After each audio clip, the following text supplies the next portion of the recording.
लियोनटीफ input output model. आज की video में हम पढ़ेंगे लियोनटीफ मॉडल या इनपुट आउटपुट मॉडल के बारे में। तो लियोनटीफ मॉडल या इनपुट आउटपुट मॉडल क्या है? ऐसा इकोनॉमिक मॉडल है जो स्टडी करता है interdependence of industries on each other. मिसाल के तौर पे एक मैन्युफैक्चरिंग इंडस्ट्री है तो उसको एनर्जी इंडस्ट्री की भी ज़रूरत पड़ेगी अपने मशीनों को चलाने के लिए। इसी तरह से एनर्जी इंडस्ट्री को मशीन या दूसरे चीज़ों की ज़रूरत पड़ेगी मैन्युफैक्चरिंग इंडस्ट्री से। तो इस तरह से एक दूसरे के ऊपर इंटरडिपेंडेंस को लियोनटीफ मॉडल या इनपुट आउटपुट मॉडल कहते हैं। इनपुट आउटपुट इसलिए कहते हैं क्योंकि एक इंडस्ट्री का आउटपुट दूसरे इंडस्ट्री का इनपुट बन जाता है। इस तरह से इनपुट और आउटपुट आपस में रिलेट करते हैं। और लियोनटीफ मॉडल इसलिए कहते हैं क्योंकि इसको पहली दफ़ा वेस्ली लियोनटीफ नामी एक इकोनॉमिस्ट ने प्रेजेंट किया था इस मॉडल को, जिस बेस पे उसको नोबेल प्राइज भी मिला था। तो आज की वीडियो में हम स्पेसिफिकली 3 इंडस्ट्री मॉडल के बारे में पढ़ेंगे, यानी कि 3 इंडस्ट्रीज का आपस में एक दूसरे के ऊपर डिपेंडेंस को स्टडी करेंगे। तो इस टॉपिक को समझने के लिए हम एक एग्जांपल लेते हैं। ये हमारे सामने एक इनपुट आउटपुट टेबल है जिसमें 3 इंडस्ट्रीज के इनपुट आउटपुट का रिलेशन बताया हुआ। इंडस्ट्रीज है R, S और T। और जैसे कि हम जानते हैं कि इस तरह से रो वाइज चलते जाएं तो रो वाइज किसको शो करता है? आउटपुट को शो करता है। जो रो है वो किसको शो करेगा? उस स्पेसिफिक इंडस्ट्री के आउटपुट को शो करेगा। और इसी तरह से जो कॉलम है वो शो करेगा उस स्पेसिफिक इंडस्ट्री के इनपुट को। तो अगर हम इसको देखें तो आर इंडस्ट्री का जो आउटपुट है वो इतना जो डॉलर से 0.50, अगर हम कहते हैं कि ये वैल्यूज डॉलर्स में दिए हुए हैं तो 0.50 dollars our industry he use कर रही है, 0.20 डॉलर्स एस इंडस्ट्री यूज़ कर रही है, 0.40 डॉलर्स टी इंडस्ट्री यूज़ कर रही है। और जो कंज्यूमर्स हैं उनको कितनी डिमांड है? उनको इस आउटपुट में से 18 बिलियन डॉलर्स की 18 बिलियन डॉलर्स आउटपुट जो है वो कंज्यूमर को चाहिए। यहाँ पे BN का मतलब है कि ये अमाउंट बिलियंस में दिया हुआ है, जबकि ये जो अमाउंट दिया हुआ है ये पर यूनिट के हिसाब से दिया हुआ है। तो फॉर एग्जांपल हम इंटरेस्टेड है फाइंड करने के लिए कि आर इंडस्ट्री को इन सारे डिमांड्स को मीट करने के लिए टोटल कितना आउटपुट प्रोड्यूस करना चाहिए। इसी तरह एस इंडस्ट्री के आउटपुट और टी इंडस्ट्री के आउटपुट्स में हम इंटरेस्टेड है, हमने इनके आउटपुट फाइंड करना है। और हम सपोज करते हैं कि आर इंडस्ट्री के आउटपुट को हम कहते हैं X, एस इंडस्ट्री के आउटपुट को हम कहते हैं Y और टी इंडस्ट्री के आउटपुट को हम कहते हैं Z। तो बेसिकली हमने X, Y और Z फाइंड करना होता है। आर इंडस्ट्री को इतना आउटपुट प्रोड्यूस करना है कि वो अपने इंटरनल डिमांड को भी पूरा करे, दूसरे इंडस्ट्रीज के भी डिमांड्स को पूरा करे और साथ में जो मार्केट है, जो कंज्यूमर है, उनके भी डिमांड को पूरा करें। क्योंकि इस मॉडल में कंज्यूमर के डिमांड्स भी बताए हुए हैं, सिर्फ और सिर्फ इंडस्ट्रीज के आपस में ज़रूरत के अलावा कंज्यूमर के डिमांड को भी जहाँ पे मेंशन किया गया हो, ऐसे मॉडल को हम क्या कहते हैं? ओपन इनपुट आउटपुट मॉडल कहा जाता है। अब सबसे पहला काम क्या है? हमने इस मॉडल को इक्वेशन के फॉर्म में लिखना है।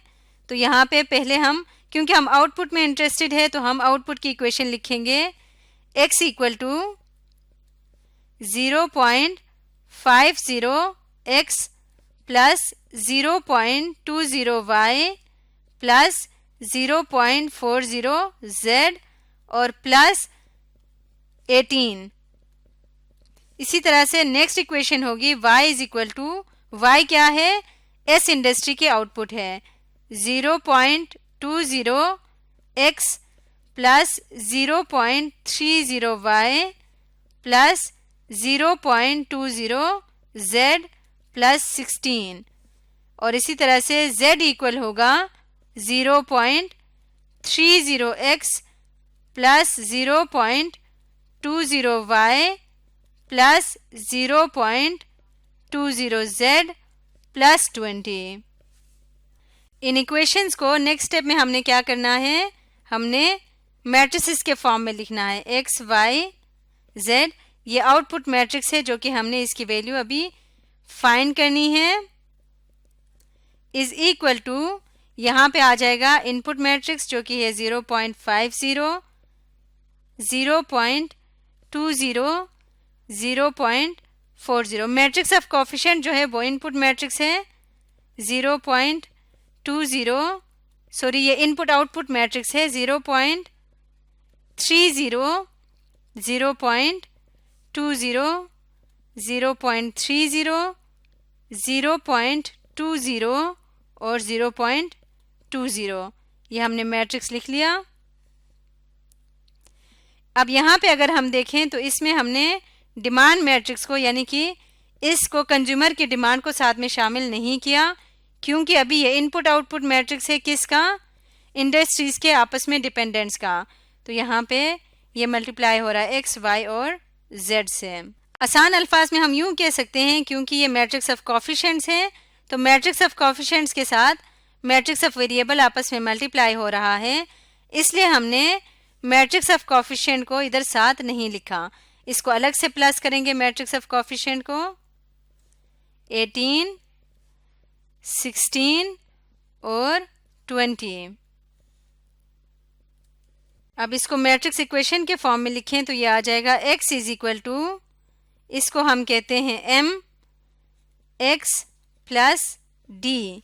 यहाँ से क्योंकि हमें x की वैल्यू फाइंड करनी है तो इसको दूसरी तरफ ले जाके सिंप्लीफाई करेंगे तो x इक्वल आएगा i minus m whole inverse into D.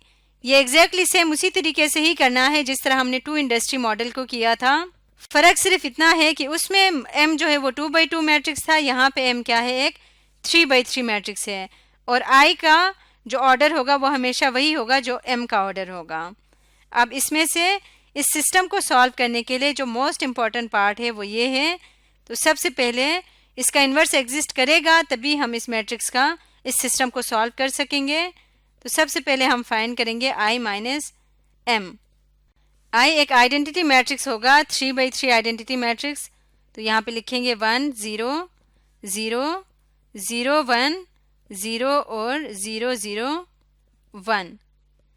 ये आइडेंटिटी मैट्रिक्स है 3x3 ऑर्डर का।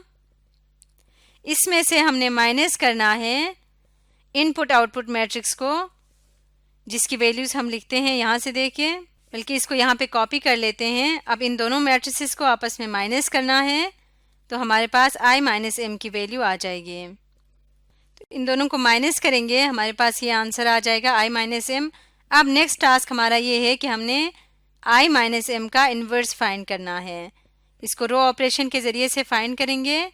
i minus m inverse is equal to, तो जब इसके इन्वर्स को कैलकुलेट करेंगे 1 माइनस m इन्वर्स इक्वल आएगा 4.5, 2.1, 2.8, 1.9, 2.4, 1.6, 2.2, 1.4 और 2.7।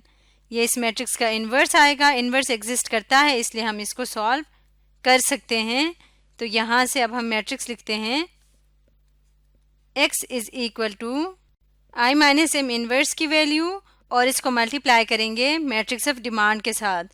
तो इसको मल्टीप्लाई करके सॉल्व करेंगे तो x की वैल्यू आ जाएगी, x क्या है, x y z column vector है, या फिर इसको हम कहते हैं आउटपुट वेक्टर या आउटपुट मैट्रिक्स, जिसमें हमने x y और z की वैल्यू फाइंड करनी थी।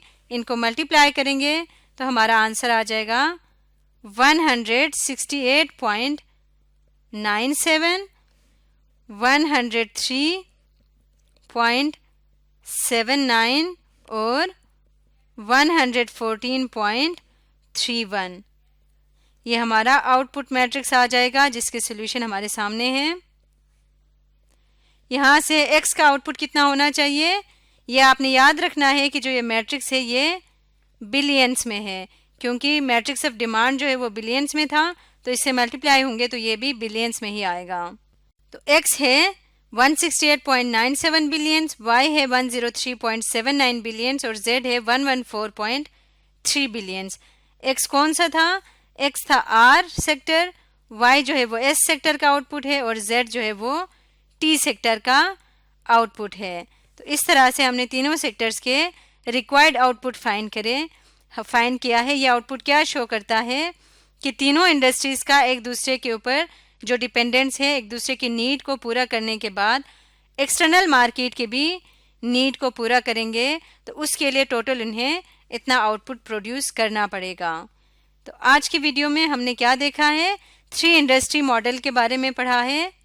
यहाँ पे एक और चीज़ याद रखनी है कि जो ये मॉडल है ये n इंडस्ट्रीज़ के लिए भी ट्रू है, जितने नंबर ऑफ इंडस्ट्रीज़ हों। तो उसमें अगर n इंडस्ट्रीज़ होंगे तो उस केस में जो matrix of input output matrix M होगा, इसका ऑर्डर होना चाहिए n/n। इसी तरह से जो मैट्रिक्स ऑफ डिमांड है इसका ऑर्डर होना चाहिए n/1, और जो आउटपुट मैट्रिक्स है जिसको हम के x कहते हैं इसका भी n/1 ही होना चाहिए। इस सूरत में हम n/n n इंडस्ट्रीज़ के लिए भी सेम मॉडल को यूज़ करते हुए आउटपुट मॉडल या आउटपुट हम फाइंड कर सकते हैं। तो आज की वीडियो में हमने पढ़ा Leontief input output model for 3 industry model के लिए।